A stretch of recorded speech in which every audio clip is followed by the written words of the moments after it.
ओम श्री गणेशाय नमः। इस बार साल 2026 में माघ महीने के कृष्ण पक्ष की चतुर्थी तिथि के दिन सुबह के समय भद्रा काल भी रहने वाला है और भद्रा का वास मृत्युलोक में रहेगा। और जब भी भद्रा का वास मृत्युलोक यानी पृथ्वीलोक पर रहता है तो इस सभी शुभ कार्यों के लिए बहुत अशुभ समय माना जाता है।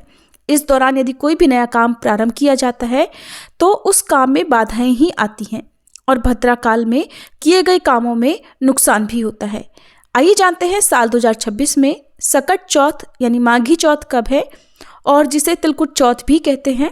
व्रत किस दिन रखा जाएगा, भद्रा काल कब से कब तक रहेगा और इस दिन कौन कौन से शुभ संयोग बन रहे हैं।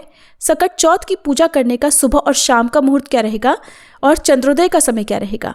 इस बार माघ मास के कृष्ण पक्ष की चतुर्थी तिथि 6 जनवरी दिन मंगलवार को सुबह 8:02 से प्रारंभ होगी। चतुर्थी तिथि का समापन 7 जनवरी दिन बुधवार को सुबह 6:52 पर होगा। इसलिए इस बार सकट चौथ का व्रत 6 जनवरी दिन मंगलवार को ही रहेगा। इसी दिन व्रत रखा जाएगा। व्रत में सुबह से लेकर रात को चंद्रोदय तक व्रत रखा जाता है क्योंकि इस व्रत में चंद्रमा की पूजा अनिवार्य होती है। चंद्र देवता को अर्घ्य देने के बाद ही व्रती महिलाएं, व्रती भक्त अपना उपवास खोलते हैं। इस बार 6 जनवरी दिन मंगलवार को ब्रह्म मुहूर्त सुबह 5:37 से 6:25 तक रहेगा।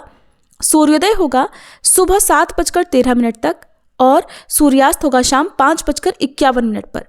सुबह की पूजा आप ब्रह्म मुहूर्त से लेकर सुबह 7:13 तक कर सकते हैं। इस दिन प्रीति योग और आयुष्मान योग का शुभ संयोग बन रहा है। प्रीति योग रात 8:21 तक रहेगा और उसके बाद में आयुष्मान योग प्रारंभ होगा। तो चंद्रमा को अर्घ्य भी आयुष्मान योग में ही दिया जाएगा। इस दिन अभिजीत मुहूर्त दोपहर 12:11 से 12:53 तक रहेगा। राहु काल दोपहर 3 बजे से 4:30 बजे तक रहेगा। सकट चौथ की शाम की पूजा आप गोधूली मुहूर्त में यानी शाम 5:36 से 6:04 तक कर सकते हैं। इसके अलावा 7:01 तक भी पूजा की जा सकती है। बहुत से लोग सुबह के समय कथा श्रवण करते हैं और विधि विधान से पूजा करते हैं, तो कुछ लोगों के यहाँ पर शाम के समय मुख्य पूजा की जाती है। तो इसी शुभ मुहूर्त में आप शाम की पूजा कर सकते हैं। और भद्रा काल जो कि सोमवार की रात 8:53 से ही प्रारंभ हो चुका है। 6 जनवरी दिन मंगलवार को यानी सकट चौथ के व्रत के दिन सुबह 8:01 तक रहेगा। तो 8:01 के बाद से आप कोई भी नया काम करना चाहते हो, कोई भी शुभारंभ करना चाहते हो तो वो कर सकते हैं। आयुष्मान योग एक बहुत ही शुभ योग है और इस योग में शुरू किया गया कोई भी कार्य बहुत ही फलदायी होता है। इसके अलावा जीवन भर सुख देने वाला होता है।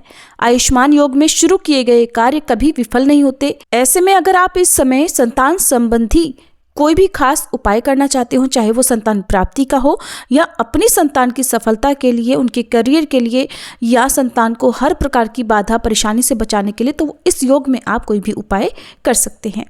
6 जनवरी दिन मंगलवार को व्रत खोलने और चंद्रमा को अर्घ्य देने का समय रहेगा रात 9:07 पर। हालांकि बहुत सी जगह पर रात 8:57 पर ही चंद्रोदय हो चुका होगा। चतुर्थी की रात को चंद्रमा देर से उदय होते हैं, इसलिए इस दिन व्रत खोलने में अधिक समय लगता है और आपका ये इंतजार और भी अधिक इसलिए हो सकता है मौसम साफ ना हो, आसमान में कोहरा हो, धुंध हो। तो ऐसी कंडीशन में आप भगवान शिव के मस्तक पर विराजित चंद्रमा को अर्घ्य देकर या आपके पास चांदी के चंद्रमा हो तो उन्हें देखकर आप चंद्रमा को अर्घ्य दे सकते हैं। नहीं तो पूर्व दिशा की ओर मुंह करके मानसिक रूप से चंद्र देवता का ध्यान करते हुए भी अर्घ्य दिया जा सकता है। वैसे तो चतुर्थी के व्रत में चंद्रमा को ही अर्घ्य दिया जाता है और तभी व्रत खोला जाता है, लेकिन कुछ लोग तारों की छांव में भी व्रत को खोल लेते हैं। अगर आप भी तारों की छांव में व्रत खोलते हैं तो कमेंट करके मुझे जरूर बताइएगा। और तारों की छांव में व्रत खोलने वाले भक्तों को कि जो भी व्रती हैं उन्हें गोधूली मुहूर्त में पूजा करके तारों को अर्घ्य देकर फिर व्रत खोलना चाहिए। इस दिन तिल और गुड़ का भोग भगवान गणेश जी को लगाकर प्रसाद रूप में बांटकर दान भी करना चाहिए। ये थी आज की वीडियो। उम्मीद है आपको पसंद आई होगी।